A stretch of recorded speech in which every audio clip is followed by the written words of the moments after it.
અત્યાર સુધી તમે રસ્તે રઝળતા શ્વાન જોયા હશે, પણ અમે આજે આપને બતાવીશું સરકારી કચેરીમાં પંખા નીચે ઠંડકમાં સૂતા શ્વાન।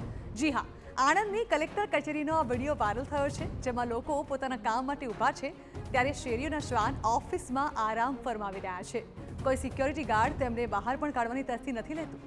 જાણે કે આ શ્વાનનું કાયમી ઘર આ જ કચેરી હોય તેવું લાગે છે।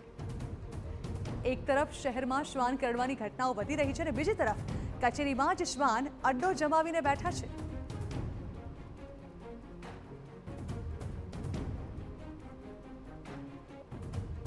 તો આપ જોઈ રહ્યા છો, ભલે ઠેર ઠેર રખડતા શ્વાનોના મુદ્દા ઉઠે, લોકો કરડવાની ફરિયાદો કરે, પરંતુ શ્વાન જે છે તેને પકડવાની તસ્દી તો નથી જ લેવાતી, પરંતુ હવે તો કદાચ તેઓને સરકારી કચેરીઓ પણ ફાળવી દેવામાં આવી છે કે તેઓ આરામથી બપોરના સમયે આરામ ફરમાવી શકે। આપ જોઈ રહ્યા છો આણંદના જે દ્રશ્યો સામે આવે છે તેમાં જ્યાં સરકારી બાબુઓ એસીમાં છે અને ત્યાં બીજી બાજુ શ્વાન જે છે તે પંખાની નીચે આરામથી આરામ ફરમાવી રહ્યા છે। વધુ માહિતી સંવાદદાતા ધર્મેન્દ્ર કપાસી આપી રહ્યા છે। ધર્મેન્દ્ર, આ દ્રશ્યો જે છે એ ખરેખર સવાલ થઈ રહ્યો છે જોઈને કે રખડતા શ્વાનોને પકડવાની કોઈ કામગીરી મહાનગરપાલિકા કે નગરપાલિકા દ્વારા કરવામાં તો ક્યારે નથી આવી રહી, પરંતુ સામે હવે જાણે કે તેમને અલગથી સરકારી કચેરી ફાળવવામાં આવી હોય જ્યાં તેઓ આરામ ફરમાવી શકે બપોરના સમયે, ત્યારબાદ સાંજે તેઓ બહાર નીકળીને લોકોને નુકસાન પહોંચાડી શકે, તે પ્રકારના દ્રશ્યો સામે આવ્યા છે। શું કહેશો? ઝરણા, સૌથી શરમજનક બાબત વહીવટીતંત્ર માટે છે, કારણ કે જિલ્લાના કોઈ પણ નાગરિકોને કોઈ પણ પ્રકારના આવેદનપત્ર આપવા માટે જવું હોય આ જ સરકારી કચેરીઓમાં તો જાહેરનામા બહાર પાડવામાં આવતા હોય છે। સિક્યુરિટી ગાર્ડ હોય કે પોલીસ કર્મચારી હોય તેમને 5 કરતા વધારે નાગરિકોની અંદર એન્ટર નથી થવા દેતી, અને તેવા સમયે જે આ દ્રશ્યો સામે આવે છે ખૂબ ચોંકાવનારા છે અને ખૂબ ગંભીર પ્રકારના છે, કારણ કે રસ્તે રઝળતા કૂતરા બપોરના સમયે કલેક્ટર કચેરી આણંદમાં આરામ ફરમાવતા જોવા મળ્યા।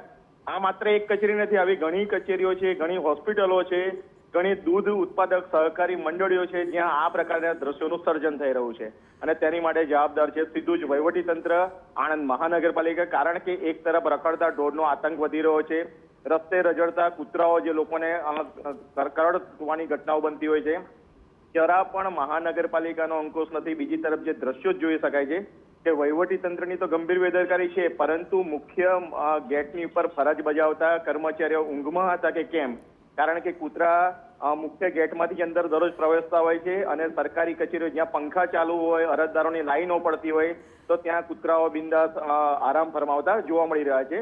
જી ઝરણા। બિલકુલ ધર્મેન્દ્ર, આભાર। તો આ દ્રશ્યો સવાલ ચોક્કસથી ઊભા કરે છે કે બહાર તો રખડી રહ્યા છે શ્વાન, પરંતુ હવે કચેરીની અંદર પણ કોઈ કામ કરવા જવું હોય તો વિચાર કરીને જવું પડે, કારણ કે કચેરીની અંદર પણ આપણે શ્વાન કરડી શકે છે।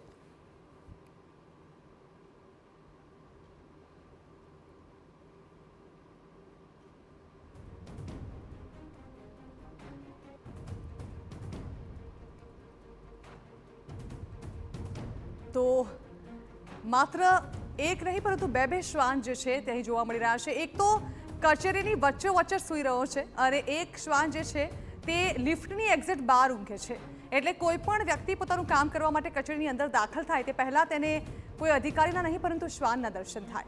હવે જે પ્રકારે લોકો અહીં કામકાજ કરાવી રહ્યા છે, સવાલ એ છે કે કોઈ વ્યક્તિ કામ સિવાય જો અંદર આવી જાય તો તેને સિક્યુરિટી ગાર્ડ પકડીને બહાર કાઢી દે, પરંતુ શ્વાન કદાચ એટલા અગત્યના છે કે તેઓનો આરામ એટલો અગત્યનો છે કે તેને સિક્યુરિટી ગાર્ડ દ્વારા બહાર પણ કાઢવામાં નથી આવ્યા। અને શ્વાન એક તરફ જે આરામ ફરમાવી રહ્યા છે, તો બીજી તરફ લોકો પોતાનું કામ પણ કરાવી રહ્યા છે। લોકોને પણ કદાચ ખબર છે કે આનું કશું જ નહીં થાય।